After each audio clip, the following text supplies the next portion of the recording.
Breaking news. Nnamdi Kanu writes from Sokoto prison, sacks personal lawyer, Ifeanyi Ejiofor. Well, to most of us, we don't really dig into this issue of IPOB Biafra stuff.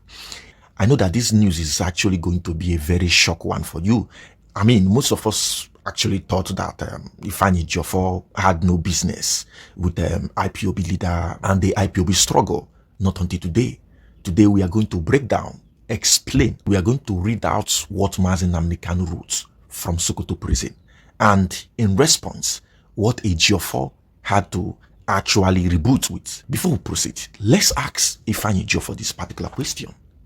Does it mean that it is not a sin for a client to say, no, you as a barrister, I no longer need your services anymore?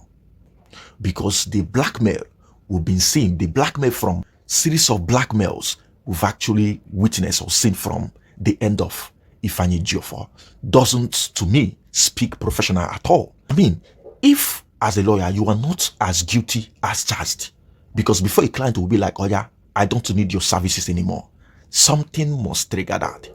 So to me, if Ifeanyi Ejiofor was not as guilty as charged, why is he now blackmailing Nnamdi Kanu?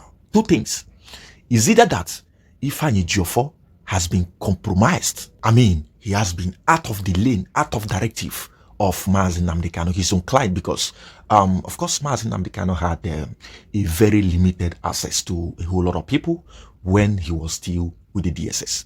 So maybe most of the messages he used to send has been compromised, has never been delivered the way he instructed the lawyer then, because of course this lawyer Ejiofor Ifeanyi Ejiofor happened to be the closest lawyer at the time. So it's either that he's compromised with a whole lot of things that many IPOB members do not know about, because where is the blackmail coming from, or that he doesn't mean well for once for Nnamdi Kanu. These are the main thing involved. Before we will actually go deep down on this whole thing, let's read out what Nnamdi Kanu cited. According to Daily Post, the jailed leader of the indigenous people of Biafra, IPOB, Nnamdi Kanu, has formally terminated the services of long-term personal lawyer, barrister Ifeanyi Ejiofor, and directed him to stop representing him, his family, or IPOB in any capacity. Now, to most of us that do not really understand what this is, maybe Nnamdi Kanu sacked Ifeanyi Ejiofor before and did not do that formally. So today, he's like, oh yeah, do not represent me again. Not even my family, not even IPOB member, because of course Nnamdi Kanu founded IPOB. You know, so he's now holistically saying, do not represent me. Maybe Nnamdi Kanu said earlier, do not represent me in the court. And today, he's formally saying that he doesn't need the services of Ifeanyi Ejiofor anymore. Now, let's proceed. In a letter dated July 22nd, 2026, and written from Sokoto Correctional Center, Kanu said Ejiofor's engagement as his personal legal representative had earlier been terminated verbally, adding that the latest correspondence served as formal written confirmation of that very decision. Exactly what we're saying, because we heard of Nnamdi Kanu, of course, dismissing Ifeanyi Ejiofor earlier before now. So today, he's making it formally that his services is no more needed. Kanu also withdrew what he described as any authority previously granted to Ejiofor to act for or represent IPOB, insisting that the lawyer no longer had any express, implied or ostensible authority to speak or act on behalf of the separatist group. Citing Section 2, Subsection A of IPOB Code of Conduct, Kanu said the power to appoint, suspend, or dismiss principal officers rests exclusively with the IPOB leader unless expressly delegated. You see, we also recall that in few weeks ago now, Nnamdi Kanu have also made some amendments in the leadership of IPOB, where he replaced some figures in the IPOB DOS. And funny enough, even till this very moment, those IPOB former DOS members are still being like, no, we are not going anywhere. Like, what is really happening in IPOB? Let's proceed. According to him, no individual, committee, or former office holder acting outside the provisions of IPOB Code of Conduct can validly appoint or retain legal representative for the organization.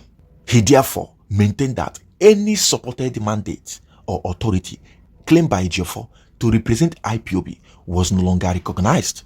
Kanu directed the lawyer to immediately cease making public statements, granting interviews, issuing press releases, or publishing social media posts on behalf of him, his family, or IPOB. Of course, if you go to the wall of Ifeanyi Ejiofor, the former barrister to Nnamdi Kanu, you would find out that ever since this very verbal sacking happened, I think 2 years ago or a year ago, something like that, he has maintained the consistency in talking about the issues surrounding the IPOB and its movement. So this is Nnamdi Kanu explaining everything for the public to know, that he had early issued the no-go area for IPOB stuff against Ifeanyi Ejiofor. But people can be what you don't know. Just like I said, if you go to the wall of Ifeanyi Ejiofor, what you'll be seeing there is series of blackmail to Nnamdi Kanu. And that is what triggers most of us analyzing, because the sense in that is nothing but first-hand breach of trust. But let's proceed. Kanu also instructed Ejiofor to stop presenting himself as his legal representative or that of IPOB in any court, forum, or public space, and to take the necessary legal steps to withdraw from any pending matters where he remained counsel on record. This is obviously from Kanu. Accordingly, I hereby place you on formal notice that you are not authorized to disclose, publish, communicate, exploit, or otherwise use any confidential or privileged information required in the course of your retainer, whether directly or indirectly, for any purpose whatsoever, except as required by law or by order of a court of competent jurisdiction, without my express written authorization from me. Any unauthorized disclosure or misuse of privileged information may constitute professional misconduct and may give rise to disciplinary proceedings before the legal practitioners disciplinary committee, as well as any other remedies available under the law. I wouldn't actually want to make this video so long, and I'm going to be releasing part 2 of the response from Ifeanyi Ejiofor. Here we are going to take this as part 1, and what I have to say is quite simple. Nnamdi Kanu founded IPOB. Those people that he's dismissing today are not the first to be dismissed from the very struggle of IPOB. Nnamdi Kanu have displaced his second in command.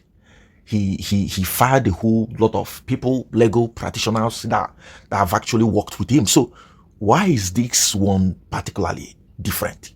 I mean, in this very profession of legal practitioner, if a client says that he doesn't need your services anymore, it is for you as a lawyer, if you are learned enough to, stick and cleave to that very order.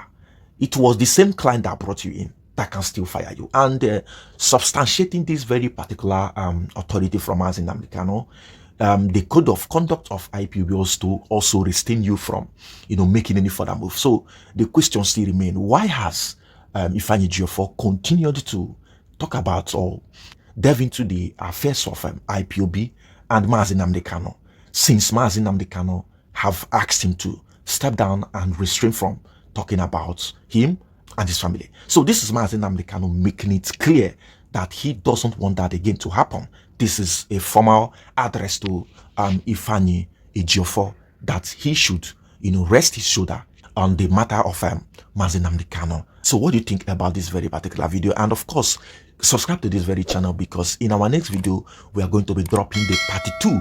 That is the response from Ejiofor to Nnamdi Kanu. See you in the next episode.